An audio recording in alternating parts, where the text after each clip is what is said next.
What's up, everybody? So I wanted to do a video. I was thinking about it today, and right now that's pretty much what I got to do is think about it on the spot and then make a video, just because I feel like I'm always so busy now with the shop and everything. So hopefully I can figure out something in the schedule where I can start squeaking in more consistent videos.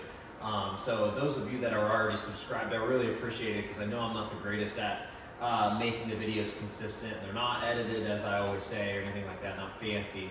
But I guess that's why you're here. Maybe you like just, straight to the point, whatever. So anyways, I thought what better way to do a video on carts is by showing you guys my carts. I have way too many carts. A normal person shouldn't have this many carts, so I'll tell you that right away.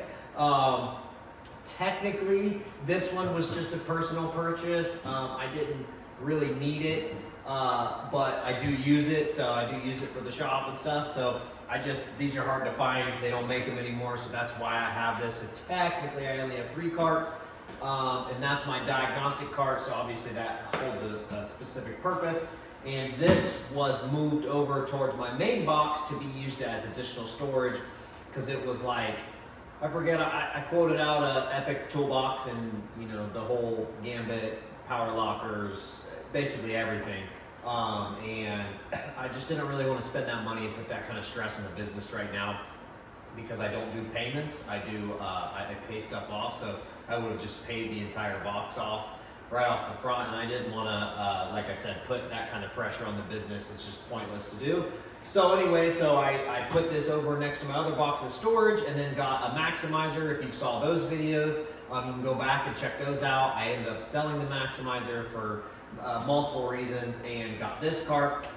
So now I have this cart. I'm actually moving back from this cart into this cart and using that as storage. I know that seems weird, but this cart, I need quite a bit of organizational things, like the plier racks and stuff to do my screwdrivers and basically all the organizational things. I really like to do the tool grid, but right now I have some goals and some plans for the shop this year, and so I'm trying to limit my spending on stuff that I don't really need right now, and that stuff I don't really need. So anyways, until I do that, it's not really the best setup, because I can't really fit everything because the depth's not there. So I'm going to go back to this one for now. That'll be held as storage or used as storage for a while.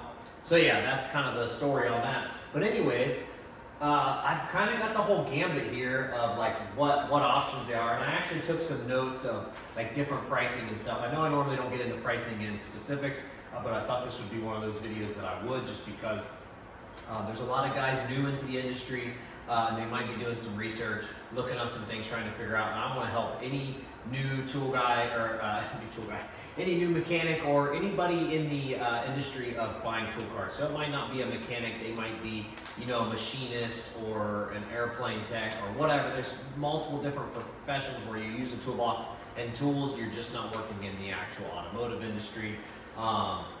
So anyways, I want to help any of those people as much as I can, because to be honest, there's not a lot of people getting in the industry, and we need more. So the few that we do have coming in, we need to be helping them as much as possible. So if you are in the industry and you're bashing new guys and stuff, stop it, leave it alone, encourage them, support them, let them know it's a great industry to be in, especially now. You can make more money than you ever could before as a mechanic. I wasn't doing shabby when I was working at the dealership, so I was making $100K a year, and I could go back. They offered me to come back for $7 more on the hour, so I could make way more money even now. So if there was ever a time for somebody to get into this industry and be able to make a really good living for themselves, now is the time. So that being said, you don't want to put in all that work and waste your money and buy something and do like I did, and buy things that you don't need, then end up selling it and losing money. So hopefully you can learn from my mistakes. So this is the KRS C46. That is the KRS 326. I think it might be KRS C 326, but that's the 326. 46. This is the KEMW 361. So this is an Epic tool cart.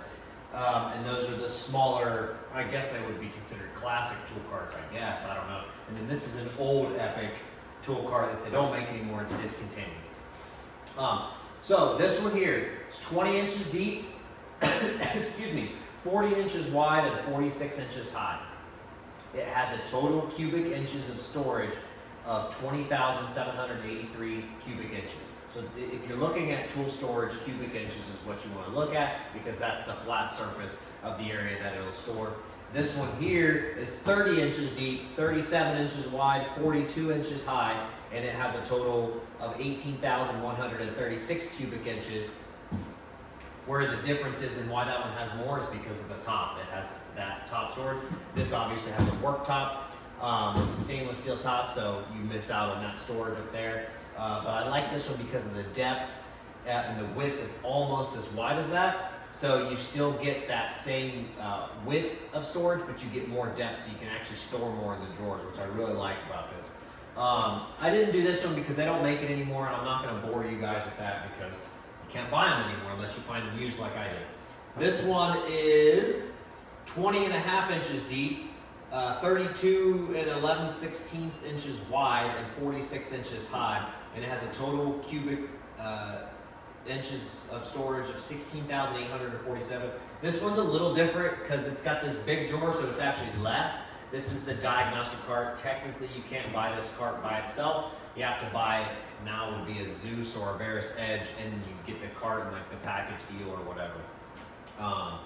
So yeah, that one I just wanted to give you guys some information on that a little bit. I'm gonna close this door because I think someone might be coming.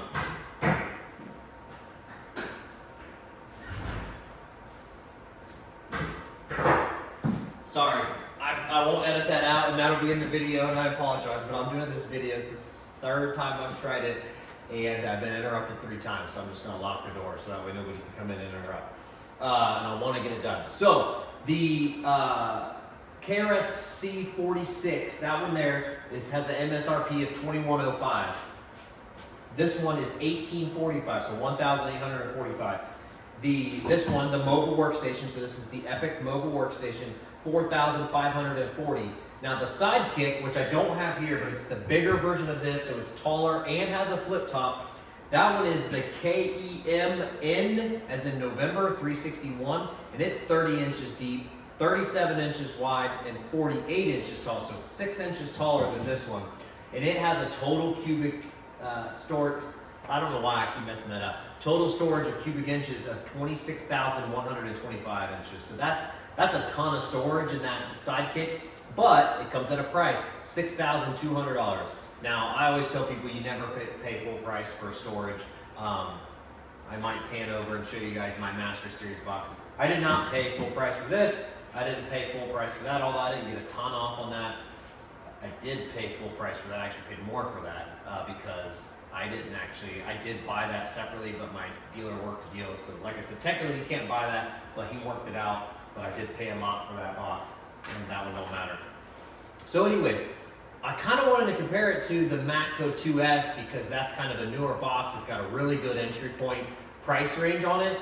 A Matco 2S double bank toolbox is $4,203.20, and it is 55 inches wide, 42 inches high, and 25 inches deep. Now obviously that's a box compared to carts, but it's only got 33,670 cubic inches of storage. So it's actually not far off from the Sidekick Epic cart.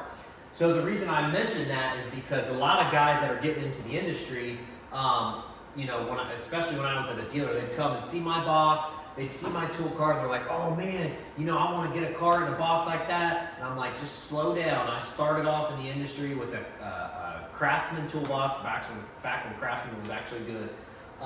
Craftsman toolbox, Craftsman tools, Cornwell tools. I bought a ton of tools from Napa because I went from working at Napa to working at a shop. So I got a really good discount on all the tools. So I had a ton of, just no-name brand stuff that didn't really matter.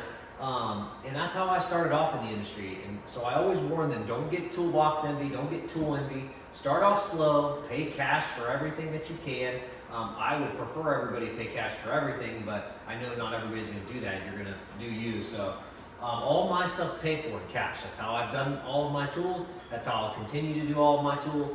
I like not having a payment. It sucks because it takes longer to buy things, like my toolbox. If I was buying it on credit, guess what? I think I'm approved for like $50,000 or something stupid like that. But I'm not, it's just not what I want. I don't want a payment. I don't want that loan lingering over my head. So it's just how I've done things. So it's slower, but I don't have to worry about it. I don't have to stress about being able to pay the bill. When I'm ready to buy it, I got the cash, I buy it. So anyways, so if you're new, don't get crazy. Don't go out and get into a ton of debt. Don't go buy a huge box. Buy a decent cart. This one would be a great cart to start off with. This actually would be a great cart to start off with too. I know it's a little more expensive, but honestly, it would take you a long time to grow into this box if you're just getting into the industry. And with the bigger version, the Epic, or the Sidekick, with the flip top. So it'd be like this, but taller in a flip top. So it's got a ton of space. It would take you a while to fill that up if you're new into the industry. But obviously it's not cheap either. So, it's going to be dependent on what you want to do and what you like. I'll pull you off the tripod here, and I don't want to go too long, so I'm going to end this video quickly. But one thing I wanted to get into was some of the slight differences in pros and cons. So one of the cons I don't like about this is there's nowhere to put your pry bars. Obviously in these, you have pry bar holders. What I don't like about this compared to the Maximizer is the Maximizer only did one side and then had the box go all the way over here. So you miss out on storage right here because you're not typically using both sides of these. I mean, look, I've got all my pry bars and screwdrivers. What the heck do I need over here? This is a hood prop, which I don't need in here, and this is a brake pedal depressor when I'm checking brake lights and stuff. I don't need that in here either. I can have that somewhere else. So you miss out on that storage space. That was kind of one of the bummers. So that's one of the downfalls, but I absolutely love having a flat worktop. I'm telling you, I love it. It is one of the best things. You just roll your cart over there, you start doing some brakes or some suspension work, and you just throw your stuff up there. You do what you got to do. You throw it back. You've got a nice workstation. It's stainless steel. You don't have to worry about ruining it. It is what it is. It's going to get scratched. No big deal. Here, no worktop. Obviously, you got the slide top, but still, those can be a pain, obviously, because you're moving them, opening and closing them and stuff. So it's kind of some of the pros and cons between the two. It's really going to be dependent on what you want. So, the Diag carts, the smaller carts, they're just limited on space. Obviously, this is all my Diag stuff, so it's a little different because it's got that big drawer. Typically, a printer goes in there, but I don't have a printer in there right now. I don't know if I ever will. So, anyways, that's my box, KRL 1163, my main toolbox. So for everything, the bottom, the stainless steel top, and the hutch, I paid 10 grand. Just under 10 grand, 9,000 something for everything. Brand new from Snap-on. I paid cash. I waited for deals, okay? So keep that in mind. Make sure that this is... So keep that in mind when buying stuff, don't pay full price. If you have a dealer that's not gonna work with you on price, then don't buy from him. Buy from one of the other dealers, especially if you have multiple dealers. It sucks. Like, I've had a good Snap-on dealer almost my entire career. There was a certain point in time when I had a trashy Snap-on dealer. And at that time, I was buying a ton of cornwall tools. So to me, I don't care what brand it is, it all comes down to the dealer. I want good service. So like my dealer, I was having issues with my brushless 3/8 ratchet. We sent it in, came back. A couple weeks later, started acting up again. He just gave me a brand new one. Like, didn't even question it. He was like, here, I'm just gonna order you a new one. And swapped it out and took care of it. So that's a good dealer, somebody that's going to take care of you on stuff like that. That's what you're looking for. Obviously, they still got to make money too, so they're not going to sell everything dirt cheap. But boxes, there's wiggle room, there's movement. So just work with them, talk to them. Now, granted, if you're making $20 a week payments and you're doing it on credit, it's going to be different. They're not going to give you as good of a deal. But if I'm paying all up front, everything right off the rip, guess what? They're going to work a better deal for me. That's how it works. If I'm guys at the dealership all the time be like, oh, why does he give you a better deal than me? Well, I'm not paying $20 every 2 weeks. Tell him, hey, can you take $20 every pay? It's stupid. Like that's goofy. He's got to make a living too, and he's carrying that stuff on his dime at no interest for you if he's doing a tool truck account. So if you want to get in good with your dealer, pay the man well or woman well. Pay them well. They got to make money too. They got family and bills and overhead to pay, just like any other business out there. So anyways, hopefully that helped you guys. Like I said, I don't want to take up too much more of your time. If you got any questions, comments, concerns, even if you want to talk trash, throw it down in the comments. I don't care. It helps the algorithm out. I appreciate you guys watching. Appreciate all the subscribers. If you do like content like this, it's always real. It's always just straight up what it is. Just my opinion. So if you like it, hit that subscribe button. If you want to be notified with the new videos, hit the bell. So ring ring, baby. So, all right, see you guys.